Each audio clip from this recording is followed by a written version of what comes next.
taktik ekonomické války. Zakládají k tomuto účelu nové základny, jako například Světovou banku a Mezinárodní měnový fond. Také vynalezli nový druh vojáka, říká se mu ekonomický atentátník. Jsou dvě možnosti, jak si podrobit národ. Jedna je zbraněmi, druhá prostřednictvím dluhu. John Adams. My, ekonomičtí atentátníci, jsme byli v podstatě zodpovědní za vytvoření tohoto prvního opravdu globálního impéria. Pracujeme mnoha způsoby. Nejčastěji najdeme zemi, která má nějaké zdroje bohatství, které naše korporace zajímají, například ropu. Potom zprostředkujeme této zemi velkou půjčku přes Světovou banku nebo její sesterskou organizaci. Ty peníze však nikdy nejdou zemi samotné. Namísto toho jdou našim velkým korporacím, které za ně budují infrastrukturu v dané zemi, elektrárny, průmyslové parky, přístavy. Věci, ze kterých kromě našich korporací prosperuje v dané zemi jen hrstka bohatých. Peníze vůbec nejdou na věci, které by zlepšily situaci obyčejných lidí. Zemi a jejím občanům však zůstane na bedrech obrovský dluh. Tak obrovský, že se nedá splatit, a to je část plánu, že dluh je nesplatitelný. A tak v určitém stádiu přijdeme my, ekonomičtí atentátníci, a řekneme jim: podívejte, dlužíte nám spoustu peněz, nemůžete splatit dluh, prodejte nám vaši ropu.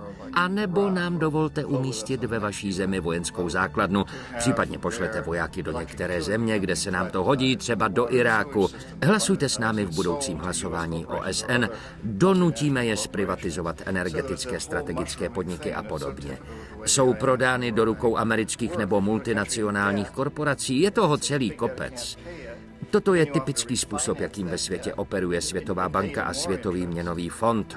Uvalit na krajinu dluh tak velký, že ho nedokáže splatit, a potom nabídnout přefinancování tohoto dluhu s tím, že zaplatí ještě větší úroky. Stanovíte si tyto podmínky, které v podstatě znamenají, že dotyčná země musí rozprodat svoje zdroje. Často to zahrnuje instituce poskytující sociální a veřejné služby, někdy školství, systémy výkonu trestu, systém pojištění a tak dál. Vše jde zahraničním korporacím, je to dvojitý, trojitý, čtyřnásobný úder. Precedentem pro vznik ekonomických atentátníků se stala na počátku 50. let vlastně událost, kdy byl v Iránu demokraticky zvolen Mossadegh. Byl považován za naději pro demokracii na Blízkém východě i ve světě, byl mužem roku magazínu Time. Jednou z věcí, které chtěl prosadit, byla, aby zahraniční ropné společnosti platily o mnoho více za ropu, kterou vyvážejí z Iránu. Podle něho měli mít lidé v Iránu o mnoho větší užitek ze své ropy. Divná politika. To se nám samozřejmě nelíbilo. Báli jsme se však udělat to, co bychom udělali normálně, poslat tam armádu. Namísto toho jsme tam poslali jednoho agenta CIA, Kermita Roosevelta, příbuzného prezidenta Theodora Roosevelta. Kermit tam šel s několika miliony dolarů a byl mimořádně efektivní. V krátkém čase se mu podařilo svrhnout Mossadegha. Dosadil tam šáha, který nahradil Mossadegha, a ohledně ropy se podřídil. Celá operace byla mimořádně efektivní.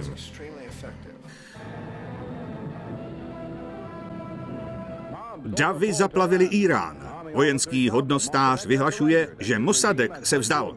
Jeho režim a v podstatě diktatura nad zemí skončila. Obrázky šáha se objevily v ulicích. Šáha vítají opět doma. Když jsem byl zpátky ve Washingtonu a vyprávěl jsem to, lidi říkali: to bylo jednoduché a levné. Toto ukázalo úplně novou cestu, jak manipulovat země při budování impéria. Jediný problém u Roosevelta byl, že byl agentem CIA s průkazem. Pokud by ho chytili, tak by z toho mohl být vážný problém. Tehdy se velmi rychle dospělo k rozhodnutí používat k tomuto účelu soukromých konzultantů, dodat peníze přes Světovou banku, měnový fond a podobně, najmout lidi jako mě, pracující pro soukromé společnosti. Pokud by chytili nás, vláda by z toho neměla problémy.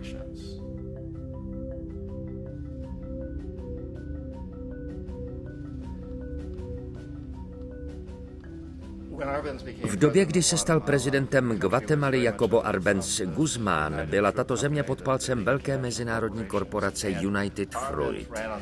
Arbenz řekl: chceme dát půdu zpět lidem. Když se dostal k moci, nasměroval politiku tak, aby přesně toho dosáhl. Vrátit půdu zpátky lidem.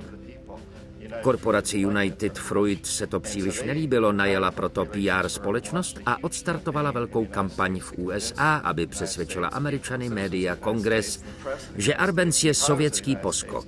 A pokud se mu dovolí zůstat u moci, tak budou mít Sověti v této části světa záchytné místo.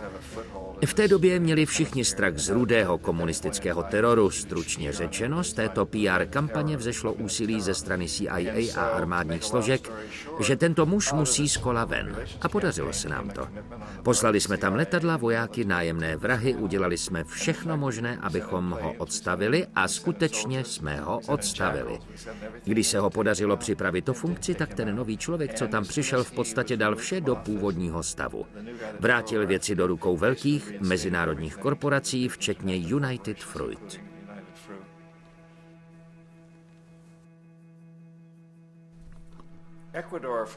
V Ekvádoru vládli mnoho let USA naklonění diktátoři. Často byli dost brutální, potom se dohodlo, že tam budou skutečné demokratické volby. Kandidoval Jaime Roldos. Řekl, že jeho hlavním cílem bude zajistit, aby zdroje bohatství v Ekvádoru byly používány tak, aby to pomohlo lidem. A vyhrál, získal velkou většinu hlasů, nejvíc v celé historii. Začal dělat takové kroky, aby zisky z ropy šly na pomoc lidem. V USA se nám to samozřejmě nelíbilo. Byl jsem tedy poslán do Ekvádoru jako jeden z několika ekonomických atentátníků, abychom tuto situaci změnili, skorumpovali ho a zmanipulovali, aby věděl, že víš, ty a tvoje rodina můžete být velmi bohatí, pokud budete hrát naši hru. Pokud ale budeš pokračovat v prosazování té politiky, kterou si slíbil, budeš muset jít. On ale neposlouchal. Byl zavražděn. Když se jeho letadlo zřítilo, celé okolí bylo ihned uzavřeno. Jediní lidé, kterým bylo dovoleno tam vstoupit, byli příslušníci armádních složek USA z nedaleké základny. Ekvádorské ozbrojené složky tam pustili až potom. Když začalo vyšetřování, 2 klíčoví svědci zahynuli při